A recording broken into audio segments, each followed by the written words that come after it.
The 2025 U.S. Open hasn't even started yet, and it's already falling apart. Before a single shot is hit at Shinnecock Hills, the golf world is already in chaos. Names that were supposed to be there aren't.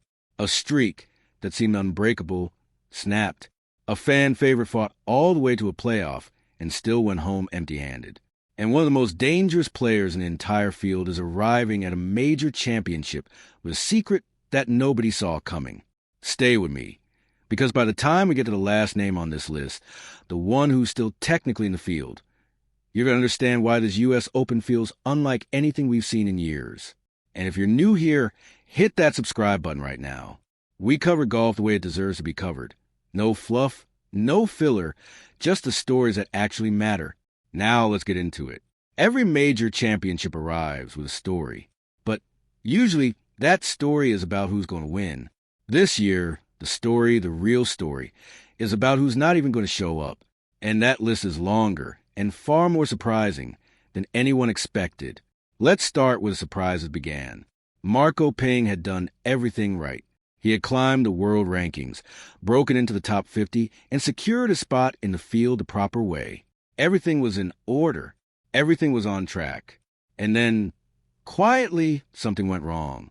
A viral infection, a lingering illness that wouldn't let go, forced him to withdraw before the championship even began. No fanfare, no dramatic collapse on the course. Just a player who earned his place, and then had to give it up. It's the kind of story that doesn't make as many headlines as it should, because there's no drama to point to, just the quiet disappointment of someone who worked hard and got unlucky. But as unfortunate as Marco Ping's situation was, it was just the opening act, because the next story isn't about injury or illness. It's about numbers. Cold, brutal, unforgiving numbers. Tony Finau had played in 33 consecutive major championships. Let that sink in for a second. 33. Back to back to back. Year after year, major after major. No missed cuts before the tournament. No last-minute withdrawals. Just consistency at the highest level. For a run that most players would spend their entire careers dreaming about. And then, during U.S. Open qualifying, it ended. Not by a blowout. Not by some embarrassing performance. By one shot. A single stroke. One swing somewhere along the way that didn't go exactly as planned, and a 33 tournament streak that had taken years to build was gone. That is the U.S. Open. That is how brutal this championship can be. And Tony Finau is now on the outside looking in. Now, stay with me here, because the next name hits even harder, and this one came down to something even more agonizing than a single shot. Max Homa wanted to be at Shinnecock Hills. He didn't just quietly miss qualifying and accept the result. He fought. He pushed. He survived through multiple rounds of pressure, kept competing when others folded, and got all the way to the edge. And then it came down to a playoff. A sudden death situation in Canada where everything, the season, the preparation, the dream of playing a U.S. Open, was riding on what happened next. And it wasn't enough. Homa's U.S. Open ended in that playoff, and now another fan favorite, one of the most genuinely likable guys in the sport, won't be walking the fairways at Shinnecock Hills this week. But here's the thing. As painful as those stories are, they're the ones we expected to hear about in a year like this. Qualifying misses happen. Injuries derail seasons. That's golf. What nobody expected were the names that follow. Phil Mickelson will not be playing in the 2025 U.S. Open. And the reasons behind that absence go far deeper than anything as simple as a miscut or a bad round during qualifying. Phil's situation right now is layered, complicated, and honestly too big to cover properly in just a few sentences here. We've done a full breakdown on it in a separate video. You'll find a link in the description below. Because the full story deserves the full treatment. What we can say here is this. When one of the most recognizable players of the modern era isn't at a major, the event feels different. The galleries feel different. The coverage feels different. And there's no version of this year's U.S. Open where Phil Mickelson's absence doesn't mean something. And yet, and this is where it gets bigger, Phil isn't even the most famous name who won't be at Shinnecock Hills. Tiger Woods will not be competing this week. He won't be competing for the rest of the season. His recovery continues. And while the golf world has seen enough Tiger comebacks to never fully rule one out, the honest truth right now is that another chapter of that comeback story hasn't begun yet, and his absence does something to a major championship that's hard to explain if you've never experienced it firsthand. You can feel it in the building. You can feel it in the coverage. There's an energy that only Tiger brings, and when that energy isn't there, even the biggest stages in golf feel slightly smaller. We're going to take a breath here, because we're not done yet, and the names that are still coming are going to surprise you just as much as the ones we've already talked about. Sergio Garcia is not at this year's U.S. Open. A former Masters champion, a player who has been a fixture at major championships for more than 2 decades. He fought through qualifying, put in the effort, and still came up short. And what makes that particularly remarkable is what it means for his season. Missing this event means Garcia will skip 3 of the 4 majors in 2025. For someone with his resume, for someone who has competed on the biggest stages for as long as he has, that's a stunning development. Thomas Detry gave it everything he had. Multiple attempts, multiple opportunities, and still no place in the field. Rasmus Højgaard faces a different kind of absence.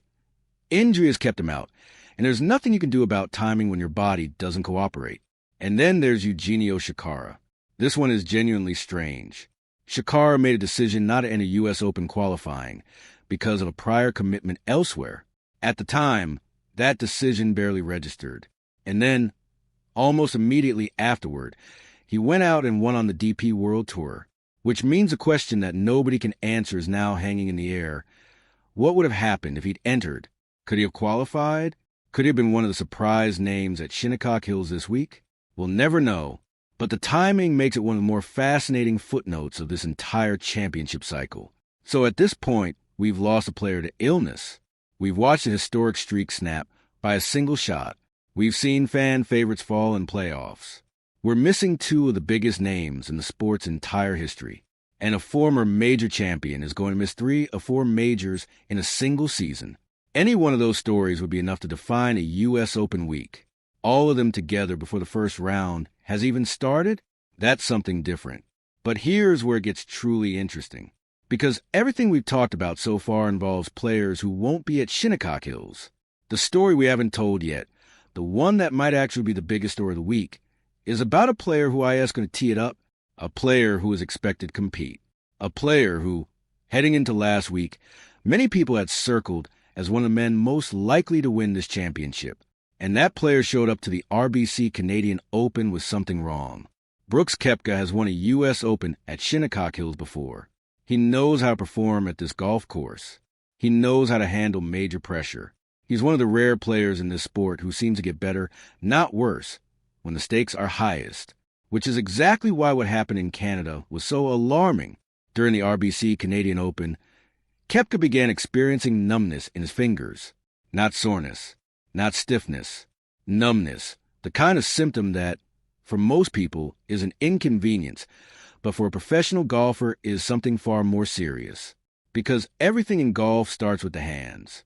Grip pressure, club control, feel around the greens, the ability to shape a shot, control your distance, execute under pressure, all of it runs through your hands. And if your fingers are numb, none of that works the way it needs to. Koepka didn't just play through it and quietly struggle. He withdrew during the final round of the Canadian Open. He walked off the course because the situation had become serious enough that continuing wasn't the right call. And now, days later, he's preparing to play in a U.S. Open. The questions are obvious. Has the numbness improved? Is he able to grip the club the way he needs to? Will the problem come back under the pressure of a major championship? And the biggest question of all, which version of Brooks Koepka shows up at Shinnecock Hills this week?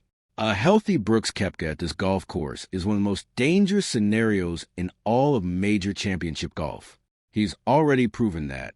But a Brooks Koepka dealing with a hand issue, playing through something that affects the most fundamental part of the game, at a U.S. Open course that punishes even the smallest mistakes, that's a completely different situation. And nobody knows which one we're going to get. That's the story that everyone in the golf world is going to be watching. Not just in the first round. Every shot, every swing, every moment where you look at his hands and ask whether something seems off. This is where we are heading into the 2025 U.S. Open. The field has been reshaped by illness, by injury, by qualifying heartbreak. by circumstances that nobody predicted. The biggest names in the sport aren't there. A streak that seemed permanent is over. A fan favorite lost in the playoff. And the player with perhaps the best history at this specific golf course is arriving with a health question nobody saw coming a week ago. The first tee shot hasn't been hit yet. The leaderboard is still blank. Anything can happen this week. And given everything we've already seen before the tournament even begins, anything feels like exactly the right word. This U.S. Open is going to be different. Stay tuned, because the Real story might just be getting started. If you made it this far, you already know this channel covers golf the way it should be covered. Hit subscribe, turn on notifications, and don't miss a single update from Shinnecock Hills this week. We'll see you in the next one.